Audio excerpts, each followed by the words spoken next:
All right. So today we have Chris Nealy here with us, who's going to be doing a very popular topic. I know, especially just walking the halls of JCS, and you've got your students who have their laptop up in front of them, and they're like gaming as they walk the hallway, and you're like, "Hey, you're going to run into a wall. Like, let's be aware." So I know lots of parents were probably like, "Hey, that sounds like a really interesting topic," and joined. But Chris, from there, I'm going to let you go ahead and take it from there, start your presentation, share a little bit more about you. Nice, thanks. Off the top, anyone who wants to turn on their camera, if it's okay with everybody else, that would be awesome. Otherwise, I feel like I'm talking to still photos, but that's also okay for privacy stuff. Thank you. That's amazing, Kay.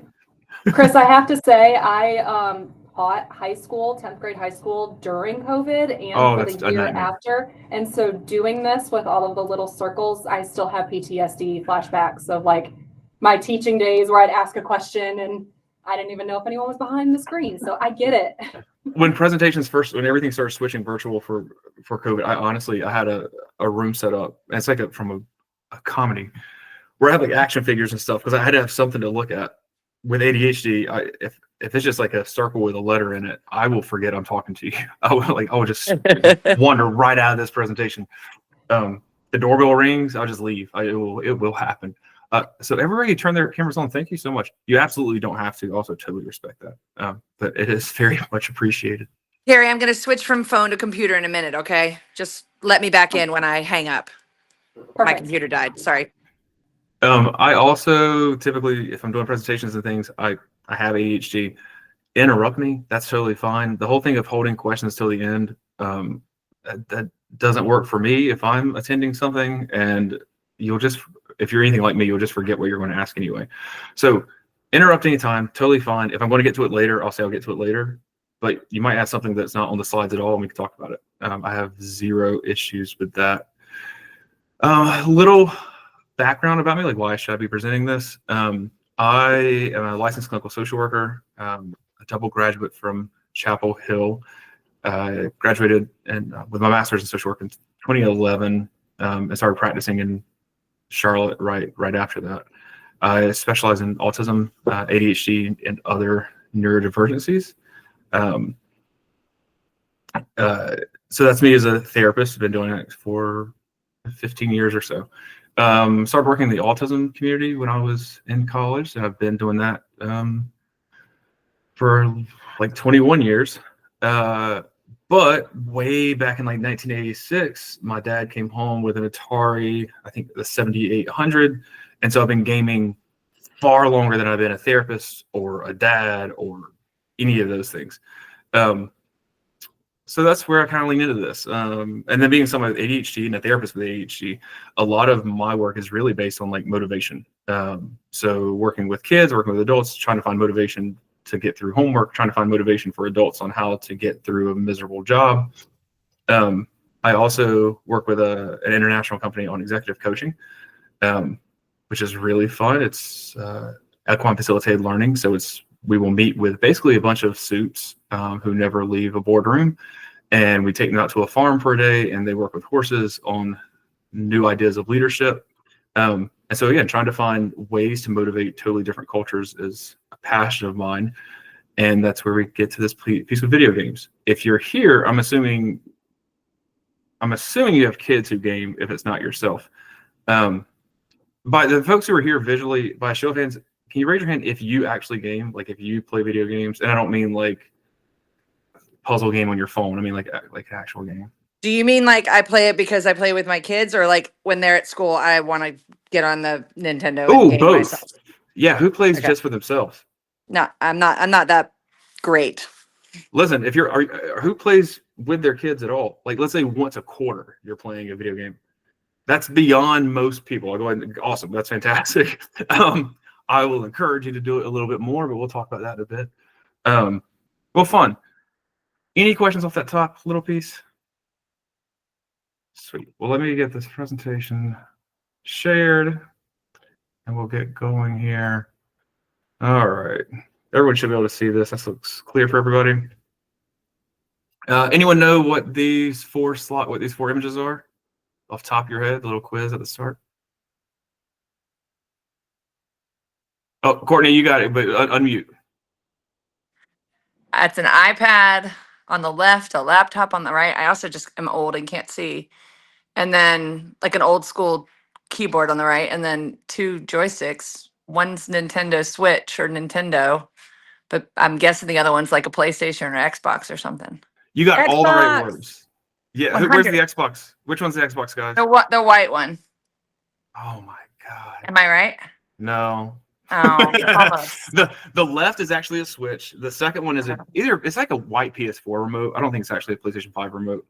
Then you have the Xbox remote, which I don't know which generation that is, to be quite honest I with you. see. And then you have your computer on the right. You got all the right answers. Like, you know, Almost. That's like a C if you're filling out a test. That's pretty good.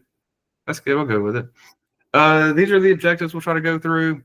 The number one is going to be the biggest piece that I focus on, and it's just like reframing how we look at gaming. And we'll go into all of that. Like gaming as a culture, I think is reframing what we imagine our kids doing when we talk about them gaming and being on a video game is going to be vital to understanding how to make rules that work. We'll talk about tips for different rule setting. When we get to the end, I'd love to have enough time to like chit chat for however long we've got. You know, if it's 10 minutes, if it's 30 minutes. I would like for everyone to be able to leave with something applicable to your life. That's kind of my piece for doing these. And then towards the end, I've got some examples of games. It's just a handful, but really like just here's instead of just being like you should play video games with your kids. I've got some examples of like here's some games I would recommend playing with your kids, and here's why. I'll try to pick out games that are okay for non-gamers, things that aren't like super fast paced and just going to be frustrating. And we'll get there. So culture, per this little Merriam-Webster dictionary. The customary beliefs, social norms, material traits of a racial, religious, or social group. Okay. The second one applies to us a bit more. So it's these shared attitudes, values, goals, practices that are characterized by an institution or an organization. That's the very formalized way of saying it. Do we believe that gaming meets these criteria? Has anyone here ever actually thought of gaming as a culture? Nice. I will fight with people. I mean, not physically, but I will argue with people about whether or not that's the case. I firmly believe it is. These rules apply. So we have a system of rules and consequences. Video games are designed totally around that, as are board games and tabletop games. And as we get into things later, gamers, there's also subgenres and subcultures in gaming world. I don't do a ton of RPGs at this point in my life. I used to, or like role-playing games where you're designing and developing and building a character long-term. But you know, the folks who play RPGs have a totally different culture than people who are playing NBA 2K or Madden football or kind of like that. Those are all gamers. They are very different gaming cultures, though. The shared values the shared values and norms with group members. Yeah, it applies. Any of you who have siblings that game together, or you see your kids playing with other kids, one of those kids by themselves can look crazy town playing a video game, but once you see 5 of them doing the same stuff, it's like, all right, there's something here. Like this means something to these people, whether I understand it or not. I love David Rose so much, but I did not realize that we were coming in on the day after election day, and you know it can be a very divisive issue. So I like to remind everyone of this lack of awareness of cultural differences fuels bias and judgment. This does not say my culture is better than yours. It does not say your culture is better than mine. I am just saying the lack of awareness that there are differences really creates judgment that gets in the way of things. If you as a parent view gaming inherently or innately as a negative, bad thing, it's absolutely going to influence your judgment about it. And there's nothing wrong with that as long as you acknowledge that it's happening. Let me ask you this. What's the difference here? Which of these is better? Anybody have an argument? And it's not a gotcha. It really isn't a gotcha question. But which of these is better? Which of these do you feel like society would deem as the better choice for kids? As JCS. Oh, was someone else going to share? No, Carrie, go. You're good. I was going to say, as just speaking from the JCS perspective, I'd say society would deem basketball. We just started our esports programming here, Nice. and it has been phenomenal to see it develop from just kind of test running it as a club last year to a master class, and now a full, like, it is under our athletics programming, and so impressive to me, like just mind blowing what you see these kids doing. So Emily, go ahead, unless I took what you were going to say. No, pretty much that it. I think society would deem basketball as more of the teamwork, more of the involvement versus just, I guess it would be called like sitting at a computer screen, not doing much if you don't understand exactly what's going into that whole program. Yes. And I would add one thing. I am an athlete, and I know my son benefits immensely from physical activity. So the mental and physical in the basketball, to me, is more appealing. Yes. And thank you, everybody, for contributing. Emily, something you summarized there of, oh, now I forgot what it was. Again, I said at the beginning, I'm unmedicated. But you said a statement there, which one was better? I forgot the words you used. But exactly. I also look at this, and the reason I like these images is because if I think about my kids, which one my initial knee-jerk, like is, oh, something physical, exercise. And that's checking this inherent bias that I have inside, that, like, because otherwise you're just sitting there. And as a gamer, I have to recognize that those bias still exist in my brain. And so it's about this balance. It's the thing of if a kid is into basketball, it's awesome. If that kid comes home and is not doing homework because he's outside playing basketball, practicing dribbling, that's what he's doing for 5 to 8 hours a day, every day, at the expense of homework. Mom comes out and it's like, hey, it's time to eat dinner. And he's like, screw you. And like, just keeps playing basketball. That's what we associate so much with video games. And it comes down to me so much about like accessibility. It is much easier to sit inside. If it's like it is outside today, I'm not an athlete. I imagine a lot of like kids who are really into basketball or into football probably are still less likely to go outside and play today when it's in the 20s versus a gamer who, like, it's the same temperature inside. It's a little bit more like a hockey player, I guess. Like, and I know what the temperature is going to be no matter what's happening outside.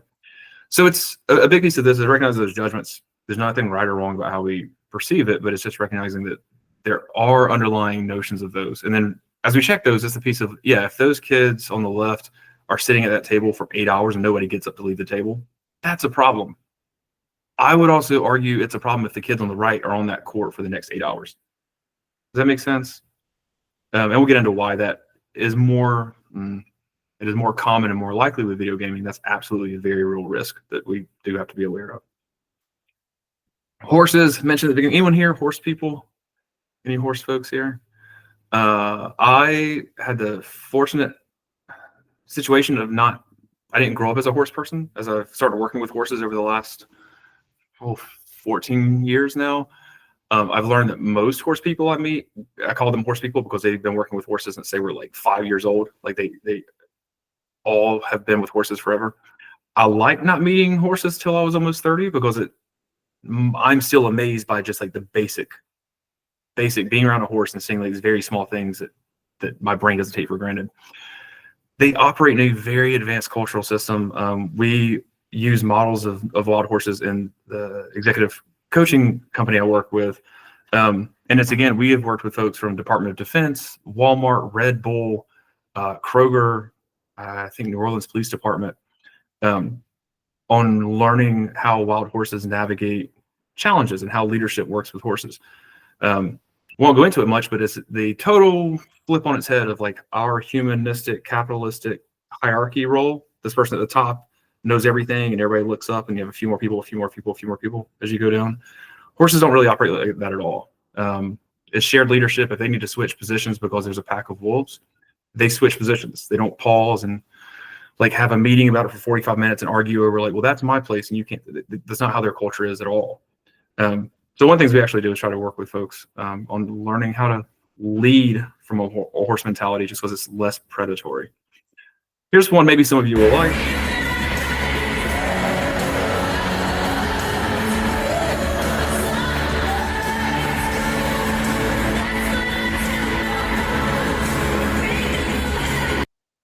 All right, what was that culture? Somebody describe that culture to us a little bit.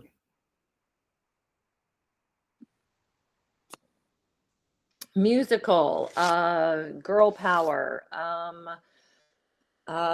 friendship, choreography,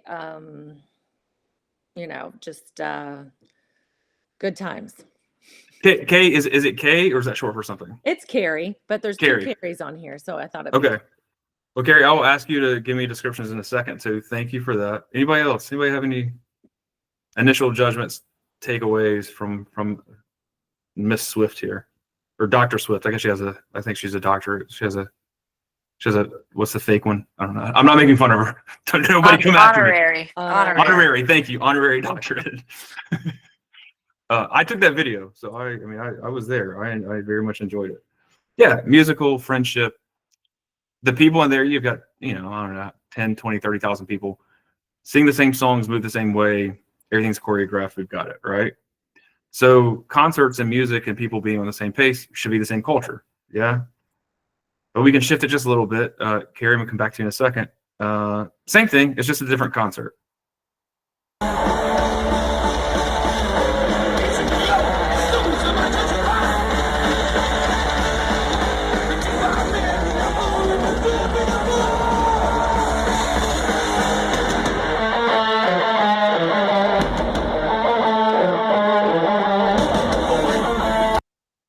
All right.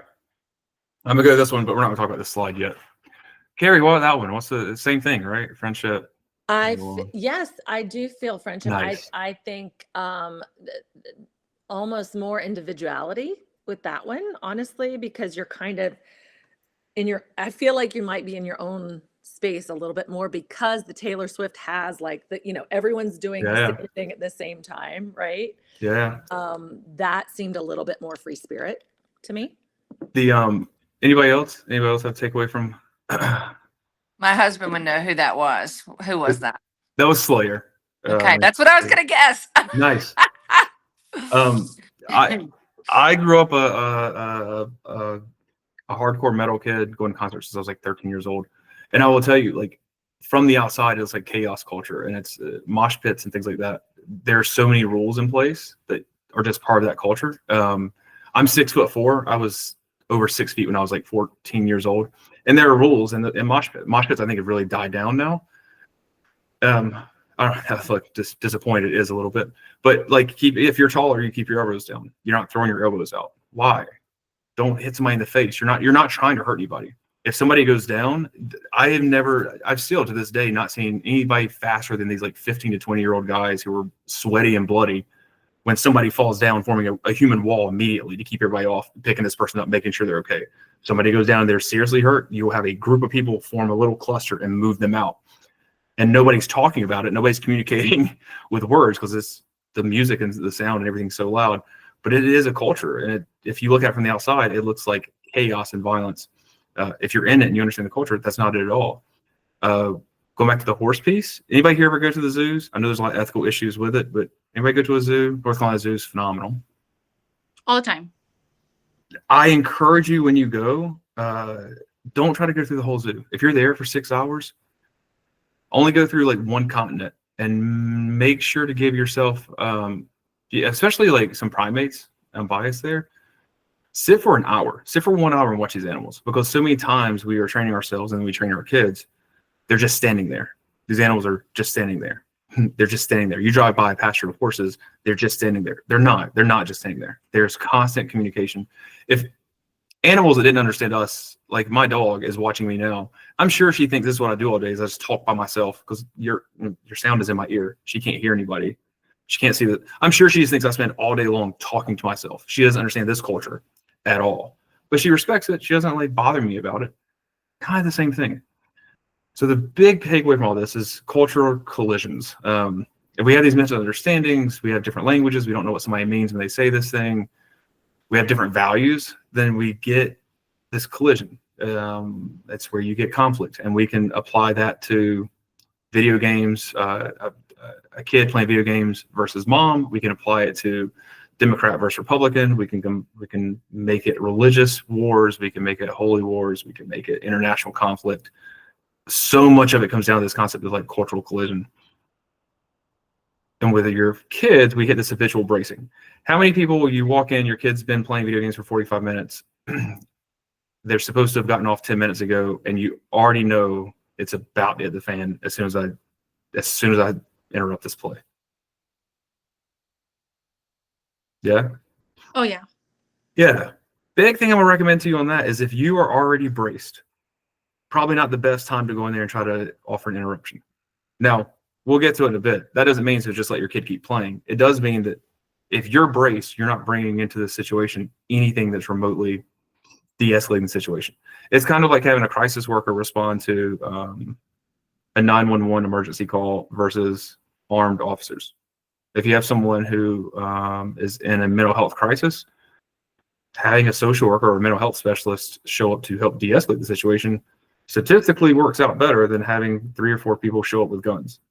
We want to try to figure out, like, let's not go and brace on this. We can be prepared. I know Johnny is supposed to get off 10 minutes ago, and he hates taking the trash out. And so I know it's about to be a fight when I walk in there. Yeah, that's really fun. Let me relax myself, because if it's going to be a fight, it's going to be a fight. But I need to, like, not be braced. I can be prepared when I go in and say, hey, it's time to get off, and he inevitably stomps his foot or throws the control down. How do I respond? Well, I'm going to just yell at him, because that's without, okay.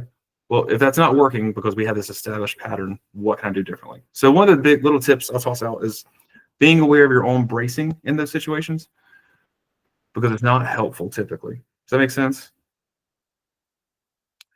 Real friends. I am interested if anybody has any input on this one. Like, do you view, and again, it's not a gotcha. It really isn't a gotcha. But do you view your kids' online friends as something different than the friends at school?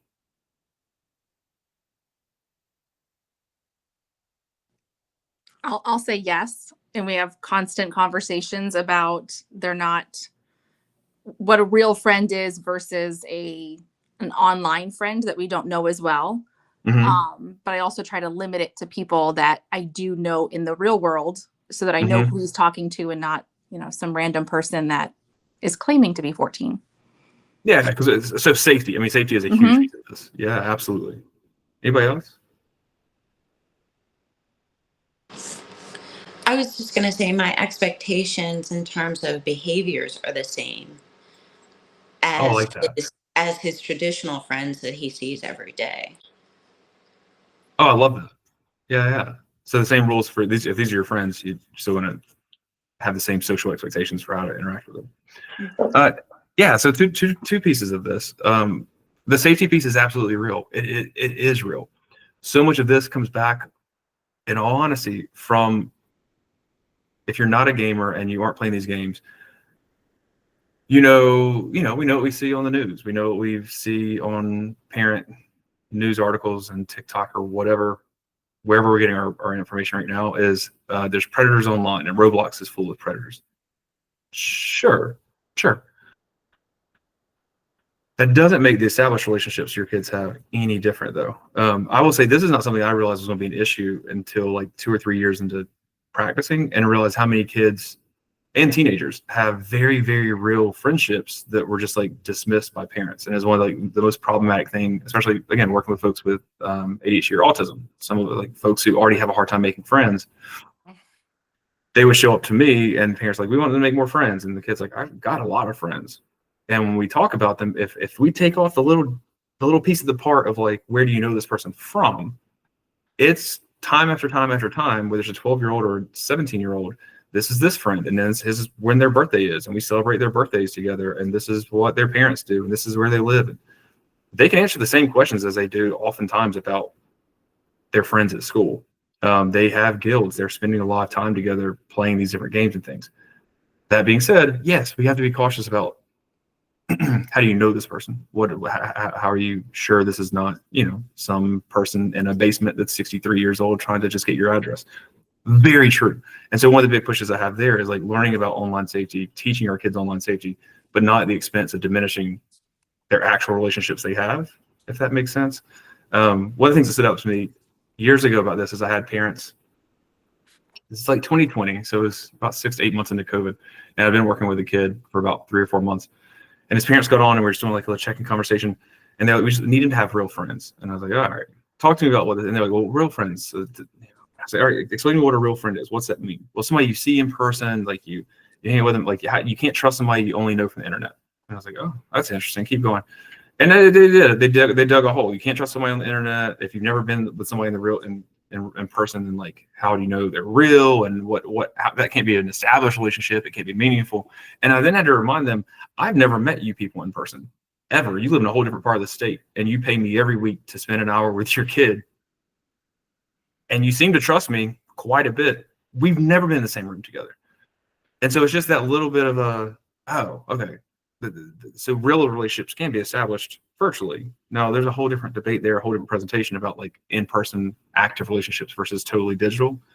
I do believe that there is a difference and that we desperately need in-person interactions and relationships. I'm not excusing that or at all. But the big piece of this is just be cautious of how you're doing that. One really good way to kind of balance the safety piece is, aside from teaching our kids safety rules, is talking about their friends, just like the friends that you see them get off the bus with.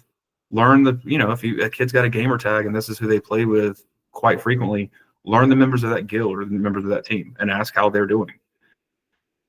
It will require learning about the game oftentimes. Does that make sense? If you don't play soccer, but your kid plays soccer, you're going to ask about the other kids on the soccer team, even though you're not a soccer player. And I just encourage folks to consider it the same way. Chris, it's kind of funny. Yes. Sorry. I met my husband online, and so I didn't see his face, or we were. What a gamble! What a gamble! So my wedding day, but no, just kidding. But I'm just sitting here thinking about my babysitters who are like swiping and like their entire. I mean, it's not gaming; they're not playing a game, but they are their entire social network and friend basis and dating pool seems to come from online, where you get a picture, but you're still like trusting or having to follow those same rules as you're navigating like your social construct. So it's interesting that gaming would have maybe more of like a negative connotation, maybe because you don't see the person's pictures, but I don't know. I just think it's interesting. Gary, were you about to say something or no? Okay, sorry. Thanks, Courtney. That's very much it. There becomes these social norms of, since dating apps basically got marketed the right way, they are very appropriate and very normal and very accepted. Right. And let's think about that. Those are people who you are meeting for intimate relationships that very often are leading to let's meet in real life. And that's acceptable and appropriate. I don't know the age of everyone here, but I know that I was alive when the shift happened from you don't get in cars with strangers to Uber being a thing. And that's always been a mind-blowing concept to me of like, I mean, I love Uber if I'm traveling, but that's wild. We just suddenly, like, I don't know, it's over the course of like 6 months, our entire society was like, that's good. Like, text a total stranger where you're at and then get in the backseat of their car. Like, that's a total, so you go back to the 80s and talk to somebody about it, and they're like, absolutely not you. You would never do that in any situation. But we accepted it for whatever reason. Learn the lingo. This is a little bit of a fun page. But basically, you gotta learn the language. I've worked with families before who were like bilingual parents, and one parent feeling a certain kind of way because the kid doesn't speak but one language, and how that it's that piece of like our language is very important. But you don't have to know all these acronyms. I don't even know all these acronyms off the top of my head. But learning some of the lingos, learning some of the language based on the games your kids are playing can be very helpful. Does anybody sit in the room with their kids while they're gaming? Not to monitor for like safety, but like just to like the same way you would watch your kid play soccer, like just to hang out and pick up on what's going on. It's an interesting way to do it. Take notes. Don't sit there and like doom scroll yourself on the side. Like actually pay attention to what your kid's doing, but pick up on it. Like watch what's happening when they're talking about FOV and stuff. Like, understand what FOV setting is. Understand what they're trying to get. Understand how they win a match. It would be very, very helpful in the long run. There's a little compulsion loop thing there. One of my kids actually helped me add a whole little section to our presentation a couple of days ago about compulsion loops. So we'll come back to what that is. Any questions about this page? Or can anyone name 3 of these? My kid's 8. Okay. So I think this is early, but what would you say is the age group, and what are the games that these are? Is this like a Fortnite, Minecraft? The these the acronyms and things here. Yeah, like what world are we in age wise and like types of games? These are from across the board. Okay. So RPG is role playing game. FPS is a first person shooter. So role playing game. I mean, Zelda's like a role playing game, an action role playing game.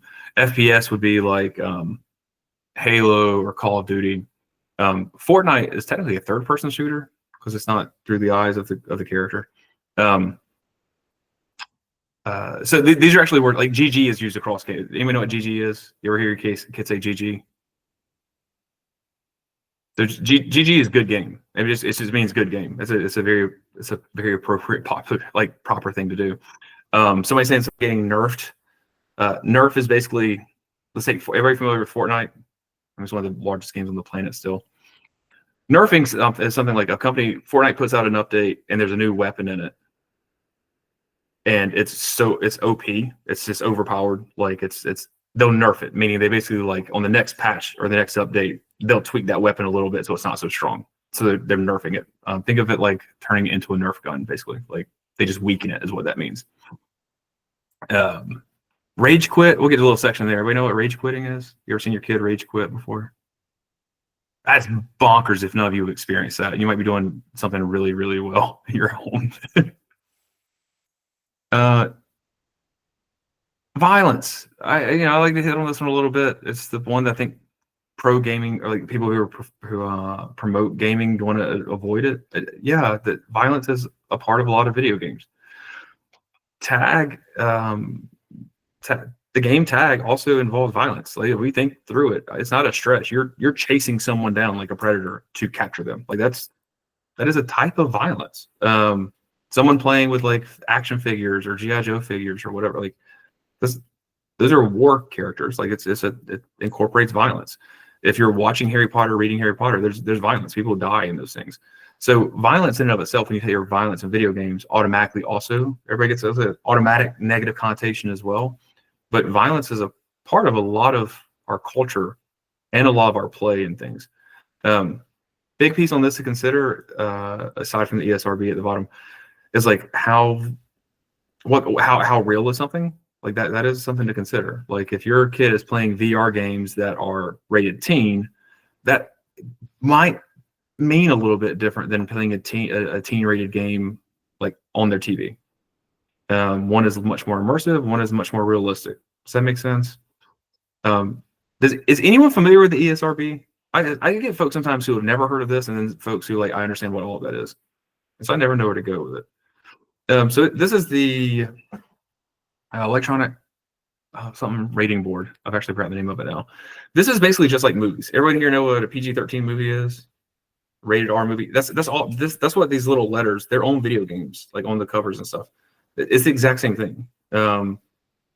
E for everyone, T for teen, mature 17 and up, adult is 18 and up. RP is rating pending, means it hasn't been rated yet, just like a movie. Anyone here have a kid under the age of 17 who plays Call of Duty? Anyone here have a kid who's under 17 who plays Halo? Those are games that are rated mature, like 17 and up. Does that mean my 15-year-old shouldn't be playing it? It really depends. Does it mean 15-year-olds be allowed to watch rated R movies? I don't know. Depends on your kid. I know that I'm a kid from the 80s, and there's been a couple movies I tried to show my kids because they're rated PG from like 1988, and we get 15 minutes into it. I'm like, oh no, we can't watch this at all. Like the rating system was very different when I was a kid. And so a big piece, ESRB, if you Google ESRB, they've got a really cool website. They've actually updated it. I just noticed a couple weeks ago where it's got like tips for parents and stuff too. But it's ESRB. If you Google that, you'll find their actual website. So since most people don't know what that is, I'll answer the challenge question. The very first one, early childhood, got retired in 2018. It basically didn't make any sense. Early childhood versus everyone didn't mean anything. So they just got rid of that rating. Now we'll start moving into some rules that really make sense. I'll talk a little bit faster to make sure we have some time to talk. Any questions right now or add-ins or anything? Okay. So I'm going to just give a little perspective. maybe everyone's not a reader, but you've read a book at some point in your life.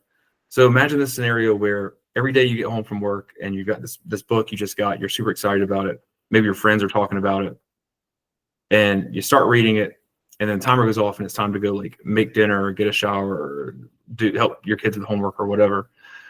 And so you put the book down and you're like, all right, I'll do this tomorrow. And you get back to it the next day, same thing, start on page 1, same thing the next day. This happens every single day. Now in the scenario, we have to pretend for a second the bookmarks don't exist. That is kind of what a lot of video games are like for your kids. So if you have a kid and you're like, you get 30 minutes of game time before you start homework today. A lot of games, it's going to feel like just picking up and starting and not ever getting anywhere, and it's going to be frustrating. It's going to not make sense at all. Does that concept make sense to everybody? Yeah. Okay. And so here's some things to look at. So we're talking about time durations. I've got some folks will say, well, is 30 minutes a day during the school day or during the school week, is that an appropriate amount of time for gaming? It depends, which I know is like a cop-out answer, but it depends. I can tell you for myself, for example, sports games like Madden or 2K. Let's say Madden 2025. It's a football game. Is 30 minutes the right amount of time to play? Yeah, if I'm going to do a really quick match, but I've also got to set the quarters to like 3 minutes or less. If I don't, and my kids will try to sneak this, I'll be like, all right, you got 30 minutes if you don't play college football or Madden. And I can say from the kitchen while like making dinner or whatever. Can we play a match? Can we play a game before dinner? Sure. You got no more than 3 minute quarters though. It's got to be 2 or 3 minute quarters and turn on like quick presentation. I know the settings for the game. If they go in, the standard settings are going to start at 5 minute quarters. It's going to be a 45-minute game. You don't have time to do that. But if I don't understand that, and I say, yes, I've now told my kid, yes, they can do something. Dinner's ready in 25 minutes. And now there's a fight going on because they are in this tied game head to head going into the third quarter. And I'm like, turn it off. It's time to eat. Well, isn't dinner more important than gaming? It is, but we can avoid that conflict if we understand what we're telling our kids they can do. But as a parent, as a non-gamer, they would say like, yeah, you got 30 minutes, go ahead and play the game. But our kids might need that extra information. Hey, here's the parameters about it.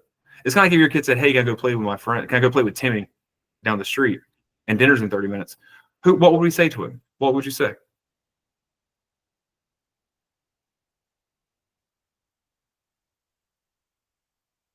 That you would just stare at him silently. Someone's going to answer. No, we have to be home. We have to be back in time for dinner. Like, here's the time that you're expected to be back. Yeah. And that probably makes sense to your kid. If Timmy lives 6 houses down, he probably knows about when to leave and get back home. If he's playing a video game, he might not be thinking. He's just excited to get on the game. He might not be thinking through all the settings. And so knowing what that means, go for it. Gran Turismo 7 for me, that's a 30-minute game. Online matches, Fortnite. If I have less than an hour and a half, I'm not going to play Fortnite. It doesn't make sense to my brain. Basically, because these questions at the bottom, like number one, is it online or local play? Fortnite's an online game. How much time goes towards setup and loading in? If your kid's wanting to play Fortnite for 30 minutes, just turning on the system and sitting down and waiting on it to load and getting connected to a server and then finding a game type, and that might be 10 to 12 minutes. And so if they're in a certain game type that lasts 19 minutes, 18 minutes, 20 minutes, they might not ever finish a match trying to. So Fortnite might not be the greatest one for folks. Now, if your kid can just turn it off when the timer goes off, great. But what we start getting into here is it time and duration based? So like setting a timer, when the timer goes off, it's done. Or is it these tweaks that like, if you have 30 minutes, when the timer goes off, you need to finish the match you're in if you're playing Fortnite. If your kid's playing Madden, when the timer goes off, you need to finish the game you're in. Might not be a great idea because the game could last for another hour and a half based on settings. Does that make sense for everybody? Where we're at on that? Open world sandbox games, there's like a big divide I've found. Minecraft might be the one most people are familiar with. What I mean by this is there's not an end to the game. Like you can just kind of always play in it and there's not an ending. I have found kind of down the middle that a lot of like half gamers enjoy those because they can just pick up and play and then stop and they're good with it. And I found about half of gamers I've worked with want a solid hour and a half, 2 hours plus if they're going to go into this game building game, because I don't want to just stop after 30 minutes. So a big piece of this is recognizing, like, again, what game is your kid playing? How's that game work? What number 4 on here is that really important one. Like, what is your kid's current in-game goal? If they're playing Fortnite, what mode are they playing and what's the goal? If they're playing Battle Royale, they're trying to win first. Got it. If they're doing some private rooms, then, you know, it's like who shoots the pig the most times or who drives the car the highest off the ramp. Those things are all going to matter on what game time looks like. Does that all make sense and not sound like a stretch? And so the big question there is 30 minutes per day appropriate for game time? It depends. And I'll say that a lot, and that can be frustrating, but it depends. It depends on what game it is, what your kid's doing, what they're capable of doing for themselves. I think that's really helpful, just giving the perspective of time, because I run into it all the time. I'm just like, wrap it up. You got 10 more minutes. And he's like, Mom, it's going to take me, 30 minutes to finish this match or whatever he's doing on his VR. But I've never really thought of considering it that way, Chris, to talk about, okay, sweetheart, if you're going to play, what are you going to play? How long Yes. do you need? Let's talk more about that. I like that concept. So thank you for bringing that up. It is honestly, and I've got like kind of 2 step kids who are, my kids are between like 9 and 12, and they're all gamers. We, knock on wood, good God, we have arguments in this house. We have parenting arguments and things like that, and arguments with the kid. Absolutely, we never have arguments about video games, and I can't attribute it to anything else except for like being a gamer and understanding, like, to say no, like, hey, we're leaving soon. Oh, can I go ahead and jump on a game? No, it's 20 minutes. I know what you want to play. No, it's not enough time. It's not gonna work. It's a really, really important piece of understanding it. Oh, before we jump over this, rage quitting, we'll watch this little video real quick, just because I think it's funny.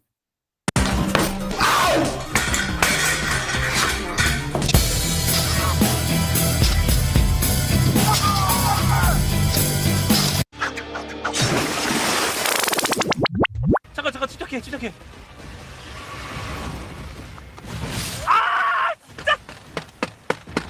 A rage quit is when... Well, this is Rage Quits 21. I've told you so many times that if you don't know by now, you probably never will. But for those of you who prefer to have a visual aid, this is a rage quit.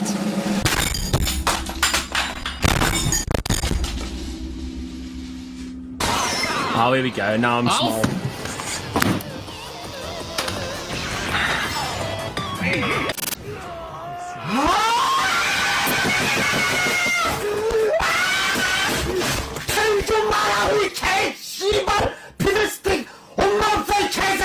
Holy crap, I thought he was about to go Super Saiyan. All right. Anyone ever heard their kid or seen their kid rage quit? Maybe not to that extent. Yeah.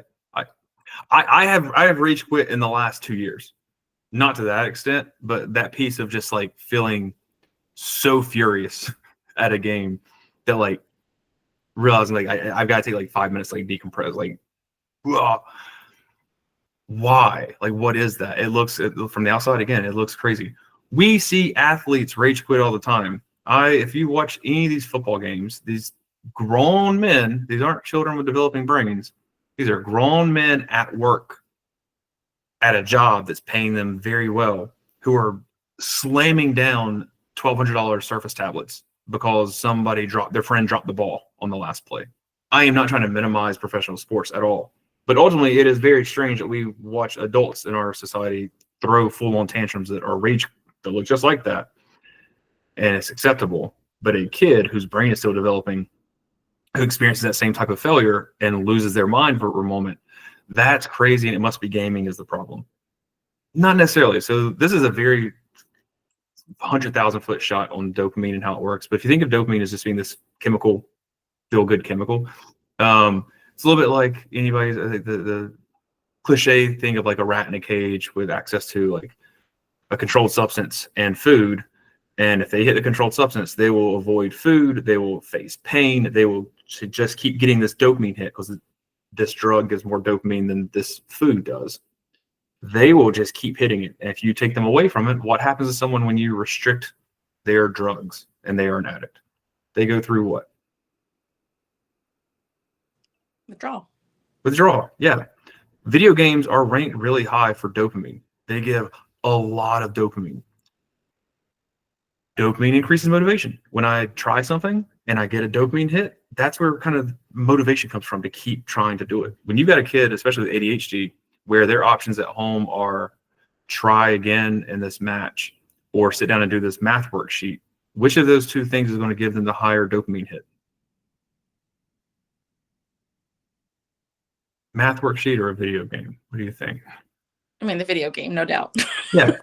If I come home and I've got a math worksheet and it takes me 25 minutes to do it, even if I like math, and I finish that math worksheet and I finish writing on it, what does that math worksheet do?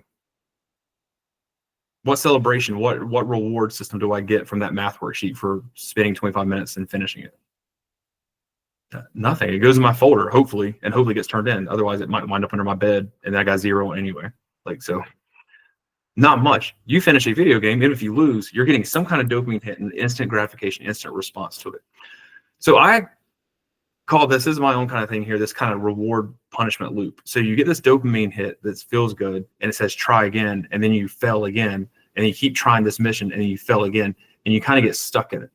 The whole Pringles commercial, once you pop, you can't stop. It's a really good challenge. Sit down and eat something like a Pringle or whatever your favorite food is. Mine is Oreos. It's like, it is my drug. It's hard. Like my brain, everything my brain says, eat one more. So this comes back to this compulsion loops concept. A compulsion loop, there's like a psychological version of it, and then there's like the video gaming side of it. A compulsion loop is basically, it's a repeated action that gets a repeated reward. One simple way to break this down for how big a compulsion loop is, if you will, is to think of the number of clicks. So if I'm holding a remote, the number of times I have to click or do something to get to the next round. I just tested these out the other day with one of my kids. Gran Turismo, it's a racing game. It can take at least 3 clicks if you're trying something and if you fail it. It can take at least 3 clicks so that retry, continue, go. But it can take up to 18 clicks. Like dun, screen loads, dun. That's what we need. That dopamine drive of playing this game, and now I'm going through this like all these clicks. I'm not really getting much through this because I'm not in the game right now. Fortnite, I'm not knocking Fortnite. I do think it's a really good game. It's not the devil. But it is designed, something I wish they would change. It is 1 click. If you're starting Battle Royale, which is like the most popular game type on there, or Team Rumble or something, you have to load in. Like I was saying, it takes a while to load in. But when you die in one of those games or that match ends, you literally hold one button to load into the next match. That's it. There is no built-in break. And that is the part where I think it can be really scary and frustrating for a kid. And so anybody, but especially a kid who doesn't have the greatest self-regulation skills, that's going to be a struggle, like to know how to take a break. And so this other piece here of making rules is scheduled breaks. Like if my kids say, hey, we're going to play Fortnite, and I'm like, cool, you got the next hour to play, tell Google to set a timer for 20 minutes. And when that timer goes off, finish whatever match you're on, and you got to walk outside for 5 minutes or something. You got to do something for 5 minutes to take a break. Because what we're doing there is teaching our kids also, one, to take a break and not get stuck into it. But otherwise, the game's not going to tell them to do that. And so learning, again, it goes all the way back to understanding the game you're playing and the games your kids are playing and why they're playing those and what the goal of that game is. All of those things tie into this. We're trying to understand, like, scheduling a time, what's the duration, and then scheduled breaks. Like, I might need to tell my kid, hey, if you're playing Fortnite, every 2 matches, I need you to take like a 5-minute break. Now, if you tell them every match take a 30-minute break, that's not going to make sense in Fortnite. If it's Madden and you're playing, if it's Madden, it's a great, when you get to halftime, take a 10-minute break and go back to it. Like, but again, understanding the game is going to be really important there.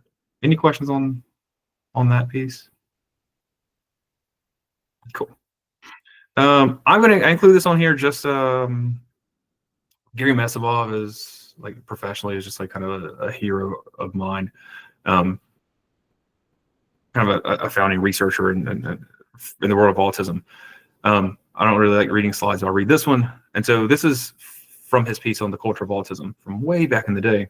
Culture refers to shared patterns of human behavior. Cultural norms affect the way people think, eat, dress, work, spend leisure time, understand natural phenomena, and communicate, in addition to other fundamental aspects of human interactions. Cultures vary widely in these respects, so that people in one cultural group might at times find those from another group to be difficult to understand or unusual. They might also evaluate their differences negatively, seeing them only as deficits. To work effectively with individuals, and just cross out with autism. So to work effectively with individuals, we must understand their culture and the strengths and deficits that are associated with it. I don't know. It's something I think it gets validation to my perspective. This is why I included on this, because this is an older publication. But yeah, just kind of the beautiful way of looking at it. Play with your kid. I know we got like 7 minutes, so I'll go through these pretty quick. So we can. I'd love to have like a discussion time at the end. Lovers in a Dangerous Space Time. I will go ahead and address off the top. I don't understand why the name is that. The name sounds suspicious. It really isn't. This is one of the greatest team cooperative games I've ever played in my life. It's an older game. It's on the Nintendo Switch. It might be on other systems right now. But effectively, you're any of these like little cartoon characters, and there's like a round spaceship, and it's floating through these different levels that progressively get more difficult. And let's say that there are 6 stations, like 2 control guns, 1 controls like the direction, 1 controls a shield.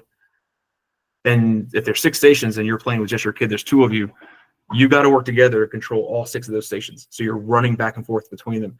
It's super fun. And it's there's no competition in it. Like you die together or live together. Like it's a fantastic game that does not get enough credit. Never Alone, a whole bunch of social justice stuff behind this game.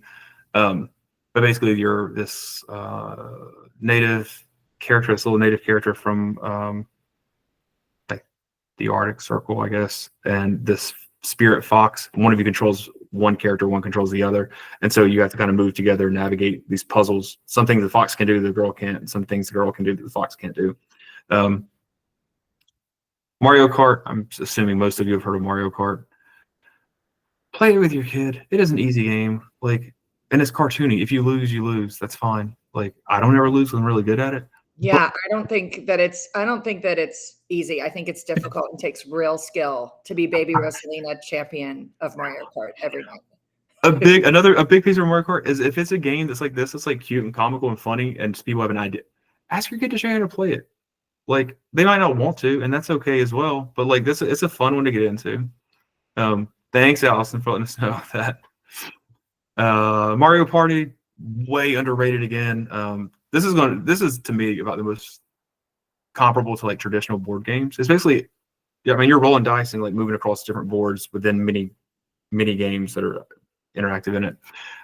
So that's competitive. But there's a new Mario Party just came out. But this last Mario Party even has like a rafting adventure side game in it that people don't really realize. But like you kind of need to sit, or you should sit like in the living room, like you are in the raft in the boat or on the game. And so you're spinning your raft, and the other person's rafting on this side, and say you have control your boat through these different rapids and things. It's super fun. It's a very fun game. So that's one. Fortnite.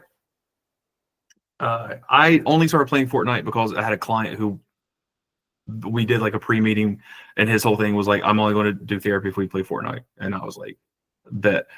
And he destroyed me the first time we played it. And remember, I've been a gamer way longer than I was a therapist. And I invested like 30 hours that week just playing Fortnite because I was like, this will not happen again. And beat the brakes off of him the next week. Fortnite is a really fun game as a therapist, a teacher, a parent. Duos is what I recommend on that specifically. Again, it's a little more complicated if you don't know how to shoot and stuff like that. It is a little more complicated game. But if you can do those things, Duos is basically you and your one partner against 50 other teams of real people on teams of 2. And so, for instance, in therapy sessions, what I would do is we're having the therapy session, just like an old school day, you might be playing Uno at the table, and we are working together and taking out targets. But hyper focus kicks in, and the client gets too sucked in. And so I'm like, all right, so what are you going to do about this homework situation going on at school? And he's just in the game. And so I will just fire my weapon into the air because it lets everybody know where we're at. And so I'll just run behind him, shooting up into the air. And it's enough of a motivation of like, no, like people are coming over. Yeah, answer my question. Then like get back where I'm at right now. So there's ways to join your kids with this. One of the greatest games of all time, this Tetris Effect game. We won't go into all of it, but that's on most systems now, I think. And it's a phenomenal game. It's typically not, a lot of people, not overly frustrating. It's a very mindfulness-based practice of a video game. But yeah, I know I went longer than I planned on it, Carrie. Apologize for that. But yeah, any questions or anything? And I will somehow, Carrie, I don't know if you can send out my email address or anything. If anybody has questions, you're welcome to shoot me a message after this as well. Yes, I can certainly share your information with people who are here. I also just wanted to give a heads up at this time. I am going to stop the recording and then we can kind of start the Q&A for those of you that can hang around for another minute or two. Thank you, Chris. This was phenomenal in my opinion. Oh, perfect. Thanks. Sorry, y'all.